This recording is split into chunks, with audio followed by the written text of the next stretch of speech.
నమస్తే, నేను Vamshi. Welcome to the point. ఈరోజు టు ది పాయింట్లో భాగంగా పాకిస్తాన్ ఎలక్షన్స్లో 54,000 చెట్లను నరికివేశారు. ఎందుకు 54,000 చెట్లను ఎలక్షన్స్ కోసం నరికేశారు అనేది నేను మీకు చెప్పే ప్రయత్నం చేస్తాను. ఒకవైపు ప్రపంచవ్యాప్తంగా పర్యావరణాన్ని కాపాడాలని పెద్ద ఎత్తున ఉద్యమాలు చేపడుతుంటే, గ్లోబల్ వార్మింగ్కి సంబంధించి చెట్లను పెంచాలని చెప్తుంటే, పాకిస్తాన్లో ఎన్నికల కోసం 54,000 చెట్లను నరికివేశారు. ఎందుకో ఇప్పుడు చూద్దాం. ఇక ఇస్లామాబాద్లో ఎన్నికల కోసం చెట్లు నరకడం జరిగింది. ఎందుకు ఈ చెట్లు నరికారు అనుకుంటున్నారా? పాకిస్తాన్లో ఎన్నికల నిర్వహణకు 56,000 చెట్లు నరికి ఆ ఎన్నికలు నిర్వహించాల్సి వచ్చింది. పాక్లో ఫిబ్రవరి 8న జరిగిన ఎన్నికల కోసం మొత్తంగా 26 కోట్ల బ్యాలెట్ పేపర్లు అవసరమయ్యాయట. ఇందుకోసం 2,179 టన్నుల కాగితం అవసరమైందట.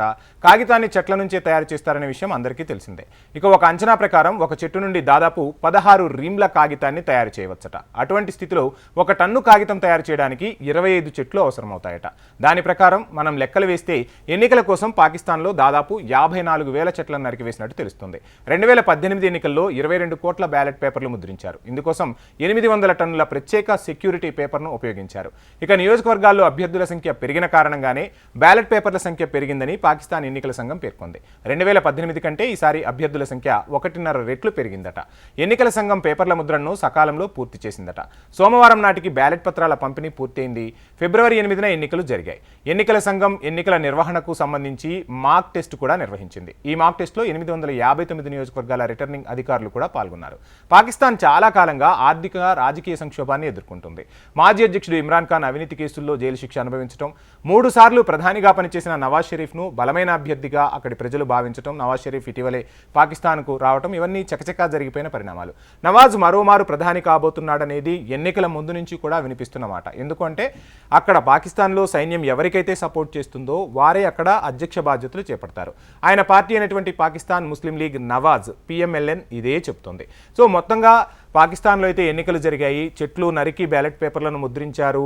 అంటే ఒక రకంగా మనం చూసుకుంటే ఇప్పుడు చాలా చోట్ల ఈవీఎంలు వాడుతున్నారు. కానీ అగ్రరాజ్యం అమెరికాలో కూడా బ్యాలెట్ పద్ధతిని వాడుతున్నారు. మన దేశంలో కూడా పెద్ద ఎత్తున బ్యాలెట్ను వాడాలి, ఎలక్షన్ వరకు సంబంధించి బ్యాలెట్ను వాడితేనే ఎటువంటి అవకతవకలు జరిగేవని చెప్తున్నారు.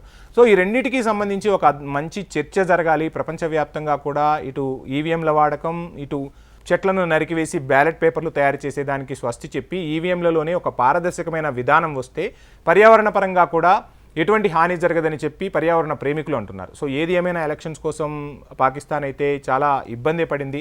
ఇదంతా ఒక ఎత్తు అయితే అసలు పాకిస్తాన్లో ఎలక్షన్స్ ఎందుకు జరుగుతున్నాయి అనేది ప్రపంచవ్యాప్తంగా అందరినీ ఆశ్చర్యానికి గురి చేస్తున్న చర్చ.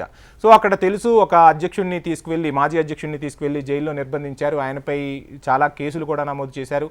దాదాపు కొన్ని సంవత్సరాలు పడుతుంది ఇమ్రాన్ ఖాన్ ఆ కేసుల ఊబి నుంచి బయటకు రావడానికి. అటువంటి పరిస్థితుల్లో నవాజ్ షరీఫ్ను సైన్యం పాకిస్తాన్కు తీసుకువచ్చింది. షరీఫ్ దేశాన్ని వదిలి వెళ్ళిపోయిన తర్వాత మళ్ళీ పాకిస్తాన్కు తీసుకొచ్చింది. ఆయన్ని బలమైన నాయకుడిగా చెప్తున్నారు. ఇదంతా ఎందుకు జరుగుతుంది అంటే పాకిస్తాన్లో కూడా ప్రజాస్వామ్యం అన్ని బతికి ఉంది అని చెప్పేందుకు చెప్తున్నారు. పాకిస్తాన్లో ప్రజల పరిస్థితులు అయితే చాలా దుర్భరంగా ఉన్నాయి. పాలకులు మారుతున్నా పాకిస్తాన్ ప్రజల తలరాత మాత్రం మారటం లేదు. పాలకులు వస్తూ ఉంటారు, పాలకులు విదేశాల నుంచి అప్పులు తెస్తారు. ఈ అప్పులు తెచ్చిన మనీని సైన్యం తన చెప్పు చేతల్లోకి తీసుకుంటుంది. సో ఎదురు తిరిగితే అక్కడ పాకిస్తాన్ ప్రధానిని తొలగించే ప్రయత్నాలు చేస్తుంటారు. ఈ సైన్యము అక్కడి నుంచి వచ్చిన నిధులను వారి బాగోగులకు వెచ్చించుకుంటున్నారు తప్ప పాకిస్తాన్లో మౌలిక వస్తువులకు కానీ పాకిస్తాన్ ప్రజల సంక్షేమం కోసం ఎక్కడా రూపాయి కూడా ఖర్చు చేయట్లేదు.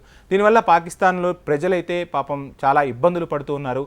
సో ఉగ్రవాద బూచిగా చూపుతున్న ఉగ్రవాదం ఒక పాకిస్తాన్లోనే కాదు, చాలా దేశాల్లో వేళ్ళూనుకొని ఉంది. అటువంటి పాకిస్తాన్లో అక్కడి ప్రజల్లో కూడా కొంతమంది ప్రజాస్వామ్యబద్ధంగా మేము ముందుకు ఎదగాలి, మా దేశం కూడా ఒక ప్రజాస్వామ్య దేశంగా గుర్తింపబడాలని కోరుకుంటున్న నాయకులు, అదేవిధంగా ఆర్మీ చేసిన తప్పిదాల వల్ల పాకిస్తాన్ ప్రజలైతే శిక్ష అనుభవిస్తున్నారు. సో మరి ఈ ఎన్నికల్లో ఇమ్రాన్ ఖాన్ పిలుపునిచ్చినట్టు ఓటు అనే హక్కుతో పాకిస్తాన్ ప్రజలు తమ తలరాతను మార్చుకుంటారా, లేదు అక్కడి ప్రలోభాలకు లొంగిపోయి మరలా సైన్యానికే పగ్గాలు అప్పచెప్తారా అనేది మరికొద్ది గంటల్లోనే తేలనుంది. ఇది ఇవాల్టి to the point. Please subscribe HM TV.